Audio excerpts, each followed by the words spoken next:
The wealth of the Kingdom of Sheba was not merely a product of its geography. It was the result of a meticulously cultivated economy that turned harsh desert conditions into a global trading empire. At its heart lay the region's most coveted exports, frankincense and myrrh.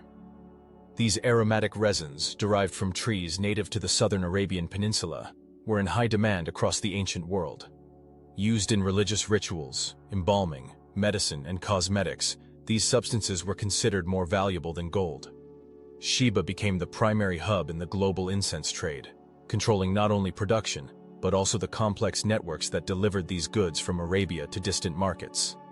Caravans laden with frankincense, myrrh, spices, gold, and textiles made long and arduous journeys across the Arabian Peninsula, traversing the fabled incense route. These caravans could stretch for miles and required careful logistical planning, secure routes, water stops, guards, and cooperation with regional tribes. To the north, these caravans linked up with markets in Petra, Damascus, and eventually the Mediterranean world. To the south and east, Sabean merchants traded with India, from which they imported exotic spices, textiles, and precious stones. Across the Red Sea, Sabean influence reached East Africa, fostering commercial and possibly even political ties with Aksumite and Nubian regions. These connections allowed Sheba to act as a vital node in a transcontinental web of commerce. This extensive trading network would not have been sustainable without innovation at home. Agricultural productivity was essential to support both population centers and traveling merchants. The Sabeans responded with groundbreaking terracing techniques. Hillsides were carved into step-like platforms, which, combined with controlled irrigation, turned arid land into fertile farmland. Wheat, barley, dates, grapes, and other crops were cultivated with precision. Central to these agricultural feats was the Revered Dam, one of the ancient world's most advanced engineering marvels. Stretching over 580 meters in length, the dam captured and redistributed floodwaters from seasonal rains. Its irrigation systems nourished thousands of acres of farmland, enabling the rise of urban centers and the storage of surplus food. The dam wasn't just an economic tool. It was a symbol of national pride and technological prowess, maintained and expanded over centuries. The economic strength of Sheba wasn't limited to exports. The kingdom also functioned as a commercial middleman, taxing goods that passed through its territory and offering services such as safe passage, water supply, and warehousing for merchants. This economic intermediation enriched the royal court and funded the construction of monumental temples, administrative centers, and palatial residences. Trade also brought with it cultural exchange. Artistic styles, religious beliefs, and foreign goods flowed into Sheba, subtly transforming its society over time. Indian textiles, African ivory, and Greco-Roman metalwork found their way into Sheban households, while Sabean architecture and inscriptions influenced neighboring civilizations.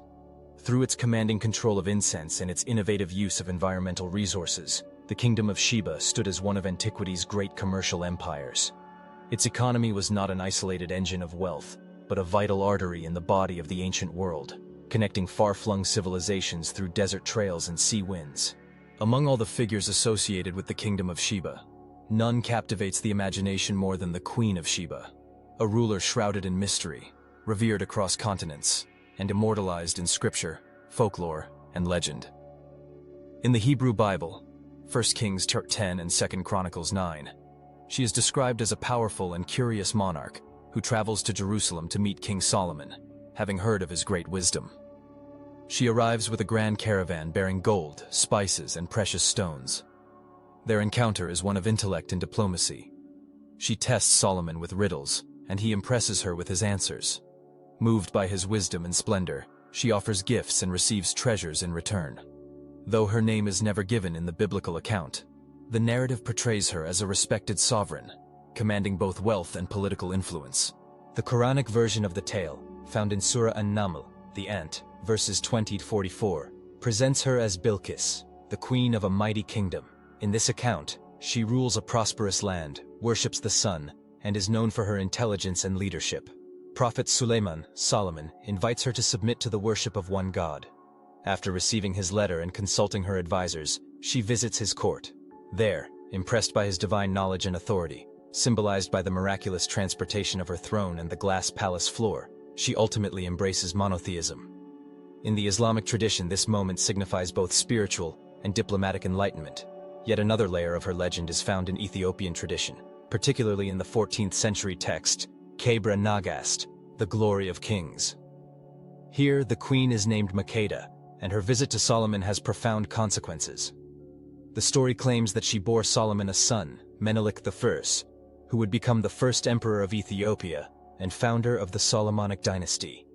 According to this tradition, the Ark of the Covenant was brought to Ethiopia by Menelik, establishing the divine legitimacy of Ethiopian rulers for centuries. In this narrative, the Queen of Sheba is not just a diplomatic envoy. She is the matriarch of an empire and a spiritual bridge between Africa and the Holy Land. These overlapping tales serve different theological and cultural purposes. In the Jewish and Christian traditions, she reflects awe before divine wisdom. In Islam, she embodies the journey from idolatry to monotheism. In Ethiopia, she is a national heroine, the progenitor of a royal house. Yet beyond legend, archaeological evidence, such as inscriptions and the grandeur of Sheban ruins, suggest that powerful women may indeed have ruled in ancient Saba. The reverence for Queen Bilqis or Makeda may reflect a historical tradition of female leadership, rare but not unheard of in the ancient world. Her story may be an idealized version of real queens who once governed a desert kingdom with both elegance and authority. The Kingdom of Sheba, though centered in South Arabia, cast a long and influential shadow across the Red Sea, particularly into the Horn of Africa. The enduring legacy of Sheba in Ethiopian history and mythology has prompted scholars and storytellers alike to investigate the kingdom's connections with the Aksumite civilization and the origins of Ethiopian monarchy. These links, whether forged by migration, trade, or myth, reveal a compelling interplay between Arabian and African cultures. Central to this connection is the Kebra Nagast, or the Glory of Kings, a 14th century Ethiopian chronicle that outlines the divine legitimacy of Ethiopia's Solomonic dynasty. In this epic, the Queen of Sheba, here named Makeda, travels to Jerusalem, as in other traditions, but her story continues beyond diplomacy. She bears King Solomon a son, Menelik I, who returns to Ethiopia with the Ark of the Covenant and becomes the first emperor of Ethiopia. This tale forms the spiritual and political backbone of Ethiopian royalty for centuries, establishing a sacred lineage that links the Ethiopian throne to biblical Israel and the Kingdom of Sheba. Beyond myth, linguistic and archaeological evidence suggest a strong relationship between ancient Sabean South Arabia and the Ethiopian highlands. Ancient South Arabian inscriptions have been found in parts of Ethiopia and Eritrea, indicating the presence or influence of Sabean-speaking peoples. Moreover, the Ge'ez script, the classical liturgical language of Ethiopia, appears to be descended from the ancient South Arabian script, a direct link between the two regions. Archaeological excavations have also uncovered temple structures, pottery styles, and irrigation systems in Ethiopia that closely resemble those in Yemen's ancient Sabean heartland. These similarities suggest not only trade, but perhaps settlement or colonial activity by Sabean elites in northern Ethiopia and Eritrea, particularly around Yeha, a pre-Aksumite site with monumental stone architecture and inscriptions in Sabean script. Yeha's temple, believed to date to the 8th century BCE, bears striking resemblance to South Arabian religious centers, implying a cultural and religious extension of the Sabean world across the Red Sea. This leads to the ongoing academic debate. Was Sheba an Arabian kingdom, an African one, or both? Traditional Western scholarship has long located Sheba in modern-day Yemen, supported by inscriptions, city ruins like Marib, and South Arabian historical texts. However, Ethiopian traditions and archaeological parallels suggest a dual identity, in which Sheba was a trans-regional kingdom, with deep roots and active settlements in both Arabia and Africa.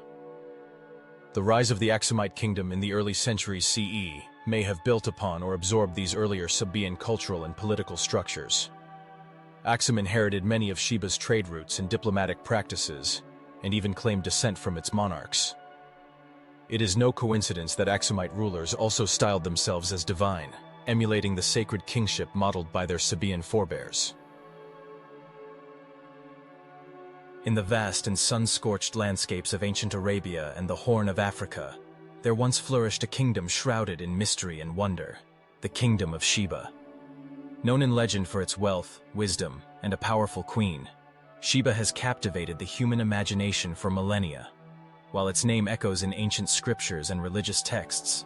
Modern scholars continue to uncover evidence suggesting that this kingdom was not just a figment of myth, but a thriving civilization that played a crucial role in the ancient world. The story of Sheba spans cultures and continents. In the Hebrew Bible, Sheba is immortalized through the tale of the Queen of Sheba, who journeys with a grand caravan of gold, spices, and precious stones to visit King Solomon in Jerusalem. Her visit, prompted by tales of Solomon's wisdom, was a meeting of intellects and empires. The narrative symbolizes not only diplomacy, but a profound cultural exchange between the Semitic South and the Levant. The Quran, too, preserves this story, referring to the queen as Bilqis, a wise and discerning ruler who eventually embraces the worship of one god after her encounter with the prophet king. This version emphasizes spiritual awakening and submission to divine truth, adding a rich theological layer to the legend. But beyond scripture, archaeologists have turned to the ancient inscriptions of South Arabia, etched in the Sabean script, and the ruins of monumental structures like the Marib Dam in modern-day Yemen. These discoveries have started to reveal a picture of a sophisticated society with complex engineering, prosperous trade, and a deep religious culture. To truly understand the rise and prominence of the Kingdom of Sheba, one must begin with its geography, a land where nature and trade converged to produce power and prosperity. Scholars widely believe that Sheba was located in the southern Arabian Peninsula, centered in modern-day Yemen, though its influence likely extended across the Red Sea into parts of Eritrea and Ethiopia, a fact still debated among historians. This region, particularly the Hadramaut and Marib areas of Yemen, is characterized by a dramatic terrain. Towering mountains dominate the interior, descending into fertile highlands nourished by seasonal monsoons, while arid deserts stretch across its outer limits.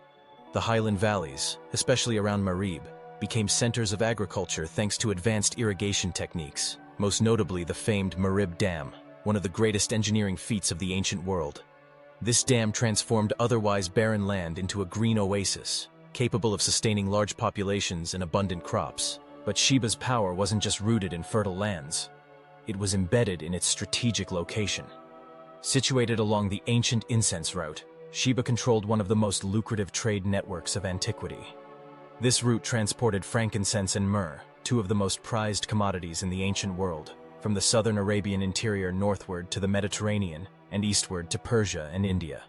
By acting as both a producer and a middleman, the Sabeans amassed immense wealth. Caravans loaded with incense, spices, gold, and ivory would pass through Sheban territory, stopping at fortified cities and desert outposts. This flow of trade enabled the kingdom to flourish culturally and politically, attracting scribes, priests, artisans, and diplomats from across the region. Even more crucial was Sheba's access to the Red Sea, providing maritime routes to East Africa and beyond. Its seaports allowed for commerce with the Nile Valley civilizations and later the Roman and Aksumite empires. This maritime connection also supported cultural exchanges, religious diffusion, and possibly even migration, blurring the lines between Sheba in Arabia and Sheba in Africa. The story of the Sabean Kingdom, known to the ancient world as Saba, is one of ingenuity, ambition, and enduring influence. Emerging around the 8th century BCE, this South Arabian civilization carved its name into history not by war alone, but by mastery over the environment, strategic trade, and political sophistication. At the heart of this transformation was water, or rather, the control of it. The Sabeans engineered one of the most impressive hydraulic structures of the ancient world, the Marib Dam. Built near their capital, Marib, the dam harnessed seasonal floodwaters and irrigated miles of farmland. This agricultural revolution allowed Saba to feed a growing population and export surplus goods like frankincense, myrrh, spices, and dates, commodities that would form the backbone of its economy for centuries. Trade was the lifeblood of the Sabean Kingdom. Its wealth was not hoarded but reinvested into expanding caravan networks, building fortifications, and establishing diplomatic ties with neighboring kingdoms. Saba's location at the crossroads of the incense route allowed it to control trade from India and East Africa to the Levant and Mesopotamia, transforming it into a commercial powerhouse. Goods passed through their hands, but so did ideas, religious beliefs, artistic motifs, and political ideologies. The kingdom was governed by a succession of kings, many of whom bore the title Mukarib, signifying both political and religious authority. These rulers commissioned monumental buildings, regulated trade, and led military campaigns when necessary. Their names are preserved in Sabean inscriptions, often carved into stone steles and temple walls. But perhaps no figure looms larger in the cultural memory of Saba than Queen Bilqis, better known as the Queen of Sheba. Though her historicity remains debated, she represents the zenith of Sheban prestige and influence. As recounted in the Bible, the Quran, and Ethiopian lore, the queen's visit to King Solomon was not merely an act of diplomacy, it was a meeting between equals. She arrived with a caravan heavy with gold, jewels, and incense, testing Solomon's famed wisdom with riddles. Whether symbolic or historical, her presence signals the diplomatic sophistication and royal authority women could possess in Sheban society. By the 4th to 1st centuries BCE, Saba had reached its height. It had expanded its borders, solidified trade dominance, and established itself as the cultural and economic center of ancient South Arabia. But like many ancient powers, Saba's rise would eventually be challenged by shifting trade routes and emerging regional rivals.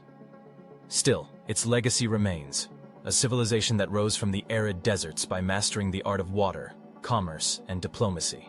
To truly appreciate the depth of the Sabean Kingdom, one must look beyond its trade caravans and stone temples to the people who built its legacy. The society of Sheba was a tapestry woven from religious devotion, social hierarchy, artistic expression, and surprisingly progressive elements, particularly in the roles of women and royal figures. At the center of Sabean spirituality was the moon god Almaka, the chief deity of the pantheon.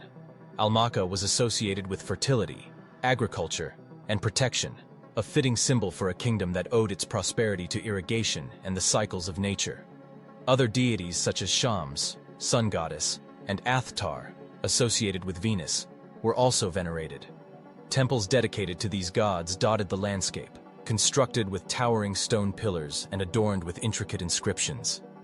The temple at Awam, near Marib, known as the Ma'ram Bilqis, is believed to be one of the holiest sites in Sheba. Worship involved ritual sacrifices, offerings of incense, and complex ceremonies led by a powerful priesthood.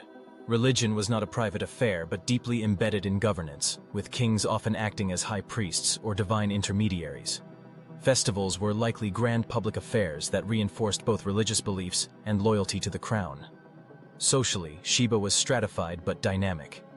At the top were royal elites, kings, queens, and nobility, who governed the land and commanded armies. Below them were merchants and caravan leaders, whose economic ventures brought immense wealth.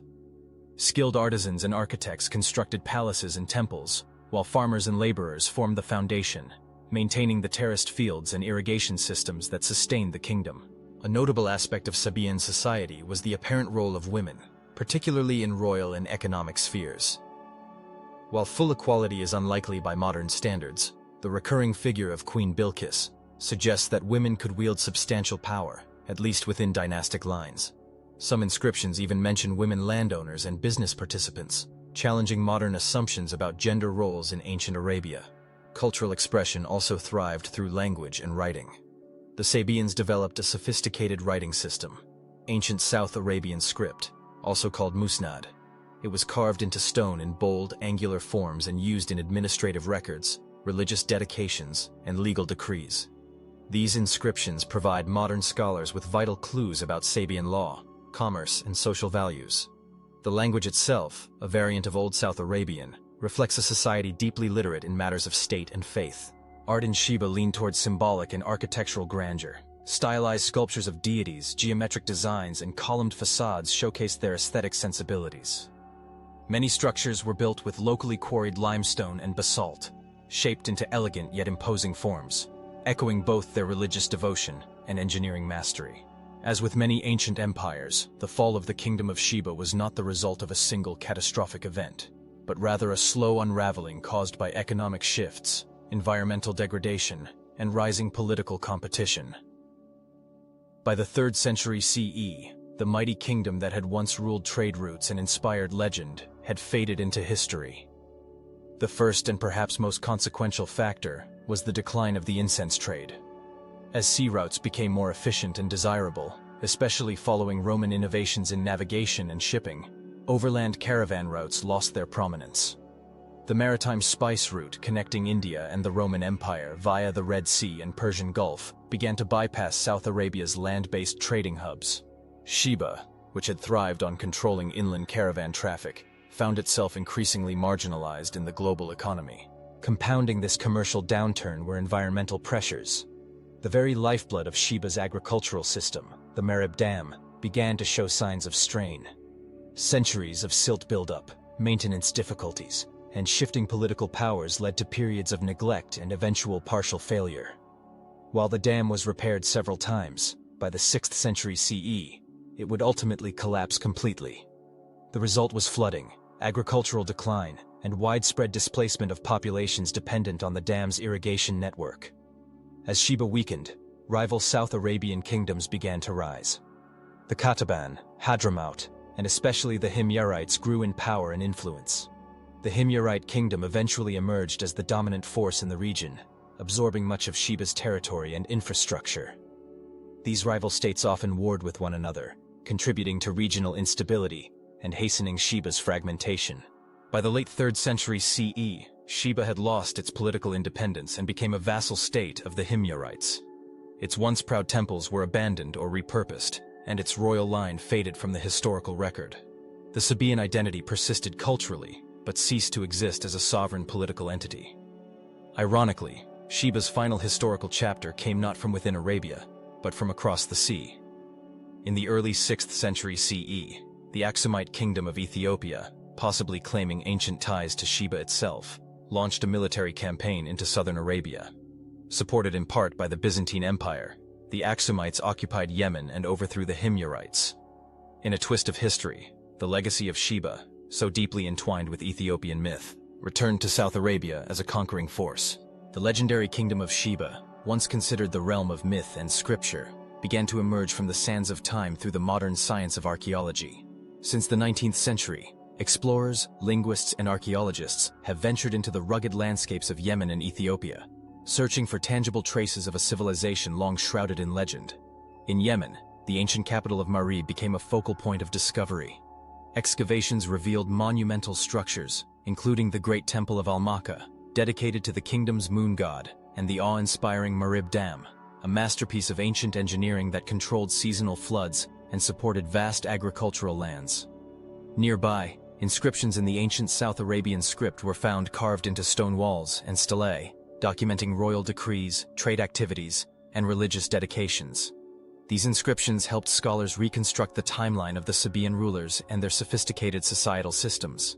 Meanwhile, across the Red Sea in northern Ethiopia, the ancient site of Yeha revealed a temple remarkably similar in style to Sabean architecture. With inscriptions in the same script and evidence of cultural overlap, Yeha stood as proof of Sheba's influence, or perhaps even expansion, into the Horn of Africa. This bolstered theories of Sheba's trans-regional identity, straddling both Arabia and Africa.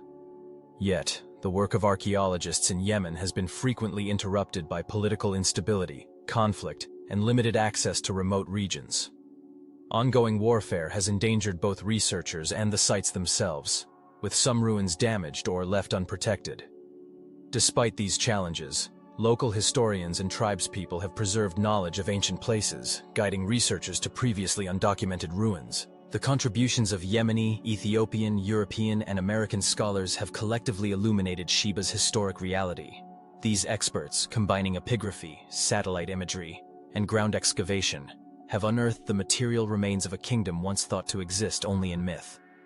In piecing together these fragments, archaeology has brought Sheba out of legend and into the realm of historical consciousness, revealing a rich civilization whose grandeur matched the stories told of it for millennia.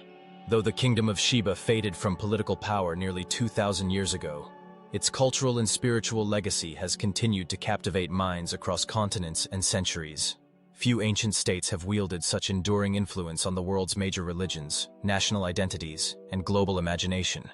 In Islamic, Christian, and Jewish traditions, the Queen of Sheba holds a revered and almost mystical status.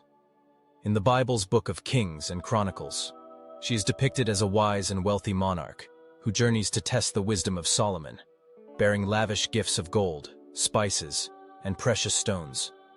In the Quran, she is known as Bilqis, a powerful ruler who submits to the worship of Allah after witnessing Solomon's greatness, symbolizing both conversion and alliance.